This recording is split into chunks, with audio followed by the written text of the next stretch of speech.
Making a VR game is tough. From the code, the game engine, the headset, the motion sickness, there are so many factors that a developer needs to take into account and can feel overwhelming when getting started. This is why I've decided to create a complete tutorial series that will teach you all the basics you need to know to make a VR game. It won't need any knowledge about code or game engine and will work for all modern VR headsets. And I have the pleasure to let you know that you're watching the first episode where we will learn how to set up a project from scratch. I'm Valem and this channel is all about VR development, so if you don't want to miss the next video, make sure to subscribe and ring this notification bell. Also, if you want to learn more advanced subjects, I will post an extra episode on my Patreon where you can support this channel. But without further ado, let's jump right in the tutorial. So what do you need to make a VR game? You will need three things: a VR headset, a game engine, and a software development kit, or SDK in short. For the headset, I'm sure you've already made your research, but as a VR developer, there are two main elements that can impact the development. First, is the VR headset 3 degrees of freedom or 6 degrees of freedom? Secondly, is the VR headset standalone or is it connected to a PC? This tutorial series will work for all kinds and I will guide you if some elements are specific to one. The second thing is the game engine. A game engine is a development platform that can handle all aspects of the game, like the physics or the graphics. There are multiple game engines that are free to use, like Unity, Unreal Engine or Godot, but for this tutorial series, we will stick with Unity. This really is a preferred choice, all these resources are viable, but Unity is flexible, has a huge community, lots of documentation and is on page with VR, which makes it really great to get started. For the third element, this is where things get trickier, so bear with me. A SDK is what will handle specifically the VR headset. If you're familiar with this channel, you already know two of them, SteamVR and the Oculus integration, which I previously made a tutorial series about on this channel and are really great plugin. However, the problem with them is that these are dependent from the headset that you use, which is not really handy because it means that if you have a VR game and that you want to make it work for several headsets, well, you can't. But lately, Unity has introduced their own VR plugin management tool which integrates all these platforms in one single place. One SDK to rule them all and in the darkness bind them. And this is what we will use for this tutorial series. As it is the most flexible and as it's Unity's own solution, we can expect it to work for a long time, which is a great news for beginners. Okay, so enough with the talking. Now that we know more about what tools to use, let's get to work. The first thing I'm going to do is download the Unity game engine. We can go to unity3d.com/getunity/download, which you will find a direct link in the description below and click here on the Download Unity Hub. Now that the hub is downloaded, we will download a new version of Unity. So let's go to the install panel. You can see here all the version of Unity I have already installed on my computer. Now to install a new version, let's click on Add. For this tutorial series, I will use the 2019.3 version of Unity. If you're watching this from the future, which technically everybody is, make sure to select an official version above or equals to 2019.3. If you have any doubt about the version, I will leave a pinned comment below with all the information or change that might happen with this tutorial. So if you're stuck at any step of this tutorial, go check it out. Now let's click on Next. There you will be able to download additional modules for your game. So if your VR headset is not connected to a PC, like the Oculus Quest or the Oculus Go, make sure you select the Android build support here, which will let you export your project on these types of devices. Once ready, let's click on Done. And there you go, we now have Unity installed. Now let's create our project. First, let's go back to the project panels. There, click on the little drop-down icon next to New and make sure to select the version we've just downloaded. We can give a name to our project and set a particular folder to store it. In my case, I will name mine My First VR Game. Really original, I know. Now, as you can see, you have multiple choice on the left side. For this project, we'll go with the Universal Rendering Pipeline, as it gives more optimized graphics, which is good for VR. Now that we're ready, let's click on Create. By the way, always before launching your project, take the time to make sure that your headset is working properly. If you have an Oculus Quest with an Oculus Link, make sure it's plugged. And if you have an Oculus device like I do, make sure you have enabled unknown source by going to Settings, General, Unknown Source. That will let you use your Oculus device outside the Oculus Store to test it directly in Unity. Ta-da! We are now in an empty Unity project. A world of splendor has just opened in front of our eyes.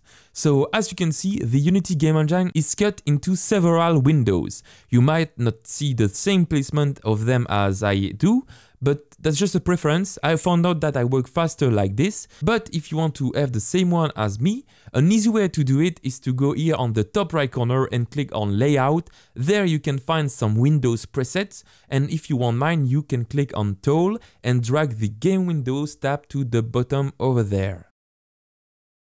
Now the scene window here is your God mode view that you can use to watch what you have in your game at any angle. For example, you can click on the middle mouse to pan or maintain the right click to look around, and even combine the right click with the arrow key to move around. The game window down there is what your player will see. Finally, the hierarchy contains the list of all the elements present in your scene.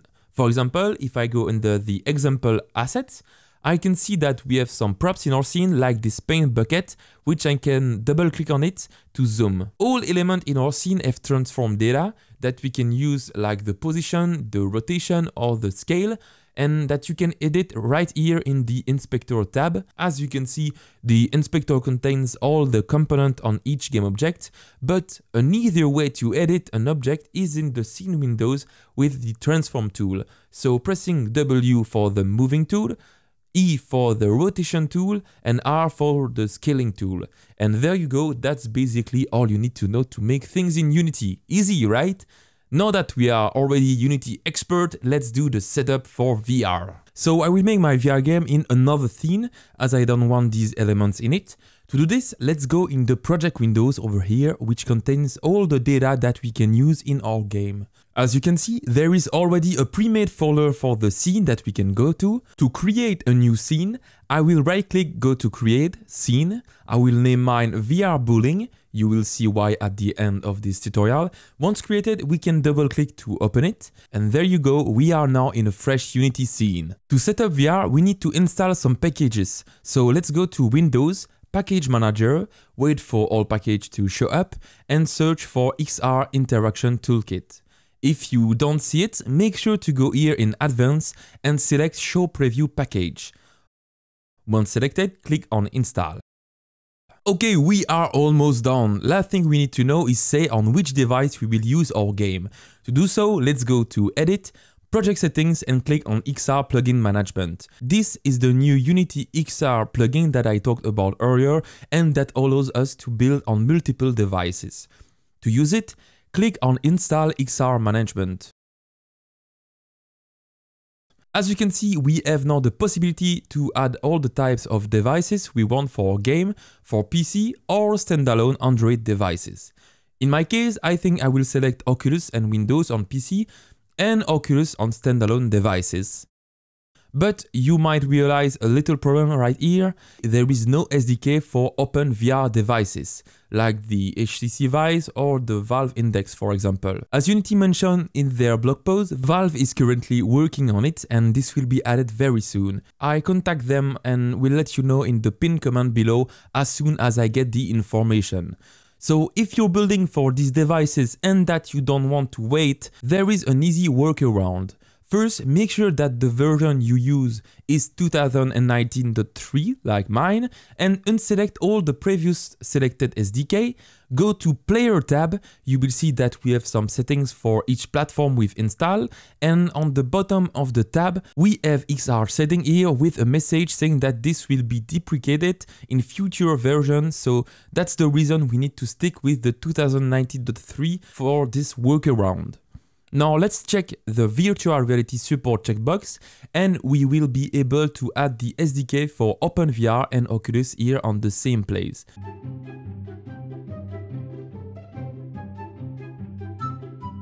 And if you're going for this method and want to build for Oculus Quest, make sure to enable it in the Android player settings. Either way, if you're going with this workaround or with the new XR management, the rest of the tutorial is the same, so don't worry.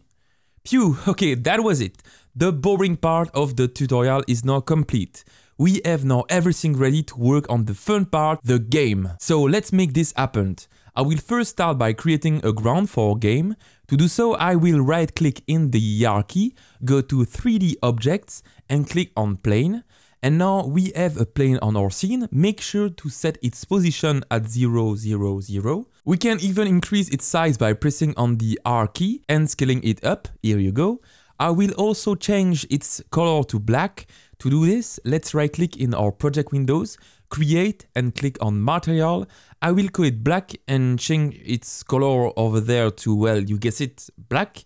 Now I can simply drag the material in the scene windows to the plane we made. Now let's set up the camera for the player. First, I will delete the main camera. We can right click on it and click on delete as we don't need it. Now to set up the camera, we need to create a zone where the player will move, which is known as the VR rig or the play area. So I will right click, create a new empty game object, call it VR rig. Make sure to set its position at 0, 0, 0. Now on this empty game object, I will add a new component called XR rig by first clicking on add component and searching for XR rig. Here you go. By the way, if you're asking yourself why most of the stuff are called XR and not VR, it's because XR is the combination of augmented and virtual reality. And fun fact, all the elements here can be used for AR, but this is the subject of another video. As you can see, we have two elements missing in the script, a camera floor offset and the camera itself. This is what we will add now. First, let's select the XR rig and create another empty game object. This will set it automatically as a child of it. Make sure that its position is at 0, 0, 0. Now for this new game object, let's call it camera offset. Then I will right click again on this camera offset and create this time a camera. We can name it VR camera. And so the camera will be the player's eyes and need to follow the head rotation and position. To make this happen, we can add a track pose driver component to it, which does exactly this job. And here you go, as you can see, we can decide to make this game object follow the headset or controller and choose the source of the tracking. But in my case, I will leave it to follow the headset on the center of the eyes.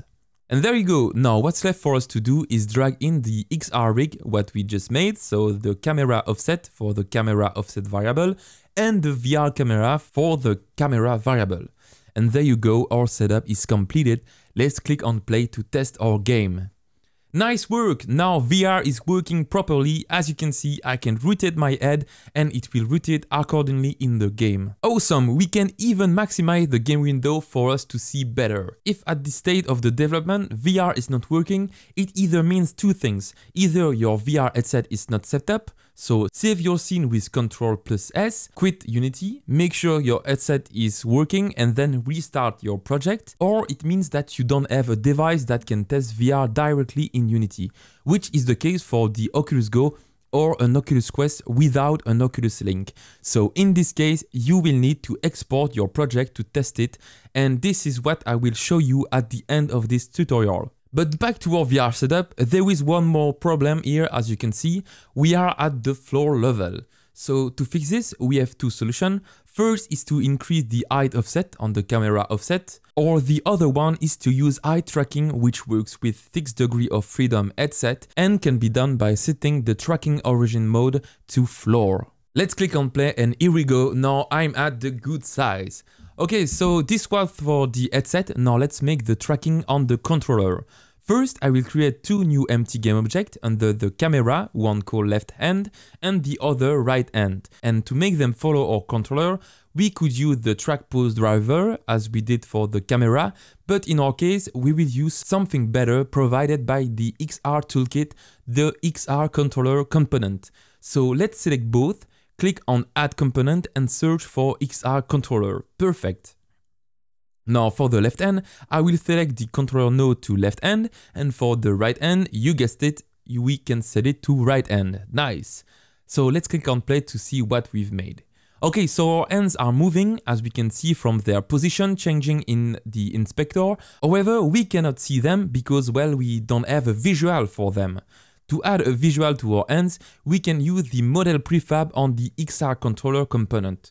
A prefab is basically a game object that is saved in our project. So if you want it, this is where you could drag a model of a hand or a VR controller, for example. In my case, I will create an empty game object, call it VR controller, create a new cube as a child of this empty game object, and scale it down to, let's say, 5 centimeters. Lengthen it on the blue axis and create a new white material to paint it to this color. Now, to make it into a prefab, we simply need to drag it in our project folder, and there you go, you can see that it is saved in our project over there. We can now remove the one from the scene and drag the one that we saved in the VR controller of our left hand and right hand, and now we can click on play. And there we go, we now have a VR controller showing, awesome. And basically that's it, we now have finished our VR setup. What we have here is a VR setup that can work with any VR headset and that you can use to build upon for your next project. But as we have some more time, I want to show you what can be easily achieved with it. So first, let's create a cube. I will scale it along one axis and place it next to the player. This cube will serve us as a table. Now I will add this time a sphere, scale it down and place it above the cube. We can create a new material for the sphere that I will call red and set its color to red. Perfect. Now I will add a rigid body component to this cube. A rigid body will let the sphere have some physics properties like gravity according to its collider, which we can see over there. So let me show you how it works by clicking on play. As you can see, the sphere falls. And I can even play with it with my hand, but I cannot grab it for the moment, and this is what we will do now. To grab a sphere, we need two things. First, we need to add to the sphere the XR grab interactable, which will let us grab it. Secondly, let's head back to our controller, and this time I will add on both of them an XR direct interactor that will let us interact with objects. I will add a sphere collider, scale it down to 20 centimeters, and set it to trigger. This will create a trigger zone that can be used by the XR grab interactable component to know if we are interacting with an interactable object. And there you go, everything is now ready. I can now approach my hands to the ball, and if I press on the grip button, we are grabbing the ball. Awesome! I can even switch my arm and throw it. There are just little issues that I want to fix right now. If we put the ball close to our head, you can see that it disappears. We can easily fix this by going into our VR camera, and in the camera component under projection, we can reduce the near plane to maybe 0.1 so that it will allow to render object on this distance. Perfect, much better like this. So we can grab a ball. You know what's left to do? That's right, create a bowling alley. Let's create a new cube, scale it along the blue axis, and put it in front of the player a bit elevated like this. For the bowling pin, I can create a cylinder, scale it to an appropriate size, paint it to white, and add a rigid body. Here you go, let's duplicate the pin with Ctrl D. If we want to get good physics, let's maybe increase the ball mass to 7, and there you go. Now if we press play, we can grab our heavy bowling ball and play. Awesome! And there you have it, we finish our VR setup. You have seen the basics of VR development, a basic setup with head and controller tracker that works for any VR headset and basic interaction. Now, if you want to export this game outside of Unity in an executable file that you can share, it's really easy. Just go in File, Build Settings. If you don't see our VR bowling scene, click on Add Open Scene and maybe remove any other scene. Next, if you are on a PC, what's left to do is click on Build and Run and you're ready to play your game. But if you need to export on a standalone device like the Oculus Go or the Oculus Quest, select here Android and click on Switch Platform. And now you're ready to click on Build and Run. But if Unity doesn't see your device, it means that it's not in developer mode yet. So first make sure that you enable this mode in the Oculus app, like it's the case for the Oculus devices. Then plug your headset to your computer, allow everything if you have a message popping, and there you go, you can now export correctly. Anyway, I hope you enjoyed this tutorial as much as I did making it. If you did, please leave a like below and share this video to help your friends. In the next episode, we will learn about input system and how to move with continuous movement and teleportation. So subscribe, ring the notification bell to not miss it. As mentioned in the intro, if you want to help the channel and get access to exclusive content where I will show more advanced stuff, you can go to my Patreon and support the channel. On this subject, a big shout out to my new Patreon, their name will appear in the right corner of the screen. Anyway, thank you for watching and see you in the next one.